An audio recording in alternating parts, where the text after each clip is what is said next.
So when you first log into Quizizz, you come to this home page. It shows you featured ones, most played, most recent. If you want to search that way, that's no problem. But I want to show you how to create your own quiz. It's similar to a lot of the other interfaces, very similar to Kahoot. You give it your name. I will call this entropy. It's in English. I've decided I don't want mine to be public. I want it to be, it's in English. It's private. Done. Now, this is my favorite way to go about this. I go to the search button here and you type in a keyword and search. This is what makes Quizizz right now completely different from a lot of the other ones I use. For most of these things, you need to import a complete set and you will spend some time editing, removing the ones you like and the ones you don't like. But the thing with Quizizz is you get a preview of each quiz and decide which questions you want to borrow from each one. So I like entropy is a measure of. You click this add button and you see it goes here into my quiz. I have borrowed that quiz question and I have added it to my own. That's all I'm interested in that particular quiz, so I go to the next one. This has nothing to do with my content, so I keep searching. Enthalpy, entropy, and free energy. Maybe I'd have more joy here. There are 10 questions, so you get to move through them. I like this question too, so I borrow it. And it moves and it goes to join my quiz questions. I think I like this question too. I have borrowed it. I like this question about spontaneous reactions. Okay. And that's all I'm doing at the minute, just looking through what people have submitted. Entropy warm-up. Let's see if there's anything in entropy warm-up that I could use.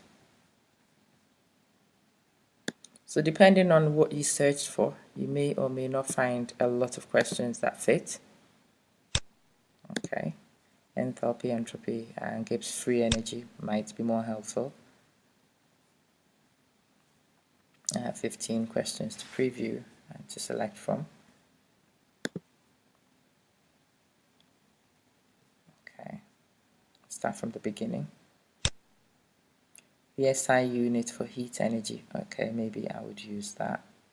And basically, all I am doing is going through a bank of questions that other people have submitted. I proofread them and see which ones I can borrow for my quiz. I have borrowed some from some quizzes, and I can also type questions to fit in, to add to what I have borrowed here. So I've borrowed 6 questions so far. If I wanted to add my own, you click this add new question plus new question. So let's assume I've actually typed in the question I wanted. I don't want to waste your time typing. When you're done, you click finish.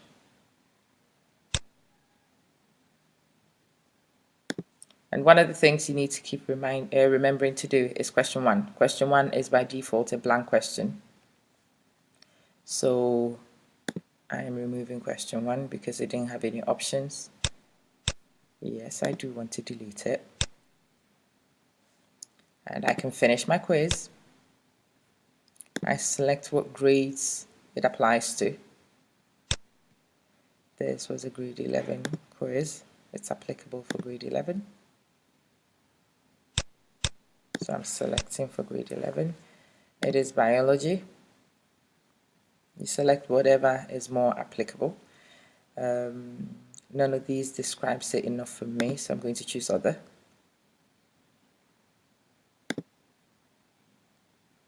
If you want to tag it and make it easy for other people to find, then by all means. And I have finished, and I am creating a quiz. Okay. Now I have two options of what to do with the quiz I've made. I can play live in class and I can play homework mode as well.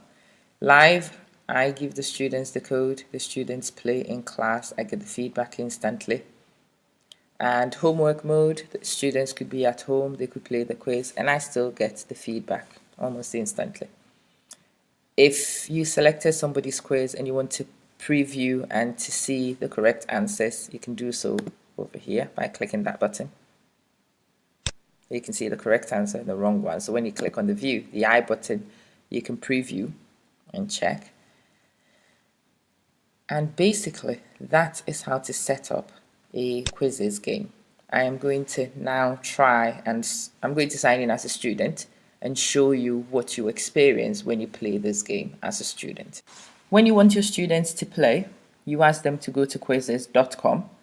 They don't need to log in, they don't need to sign up, they just click join a game.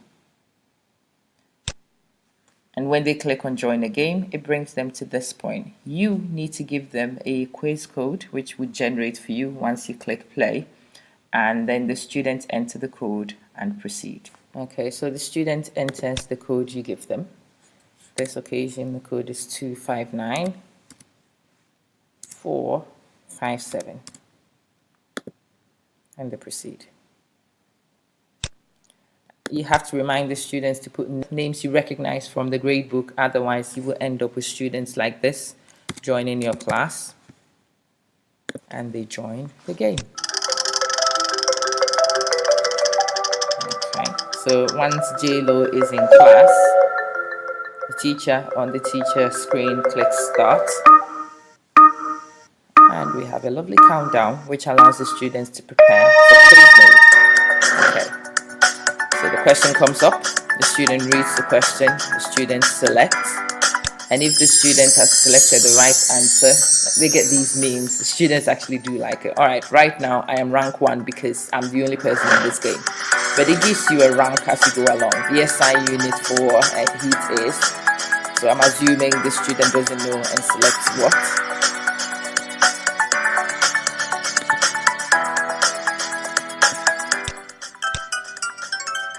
Oh dear. Alright, these are funny. They keep the students entertained whilst they go along. Okay, so they see what the correct answer should have been. Another question has turned up.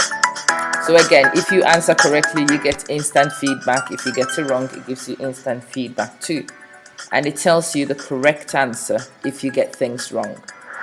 So this could be a beginning of units as formative assessment. It could be formative assessment at any stage in the teaching series.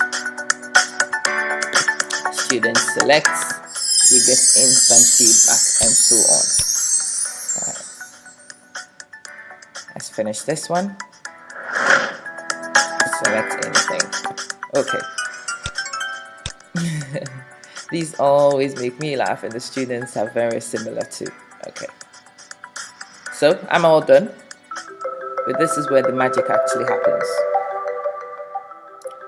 I can see when I scroll here in review what questions I got right, and the ones I got wrong, each student can actually click on it and it will show the question as well as the corrections. Now this is where the magic happens. After the game has actually been played, this is where you're using information intuitively. Students are able to use the information available. It would have been very difficult for you to do this in any other format. If you did a paper quiz, it will require a lot of effort and a lot of time to get the same feedback to students. My school is a one-to-one school, so the students can actually screen capture these. It makes it very easy. If it's not a screen capture option, the students could write the corrections and note these in their action points. So that is quizizz. I think it's a very easy, quick program to use for formative assessment. You could even use it for summative assessment depending on the controls you have on your device. If you have device security and students would not be able to go to other applications and copy information from there in assessments, they could even be used for summative assessments. I hope this has been useful. If you have any questions, please get in touch. Thank you very much for watching.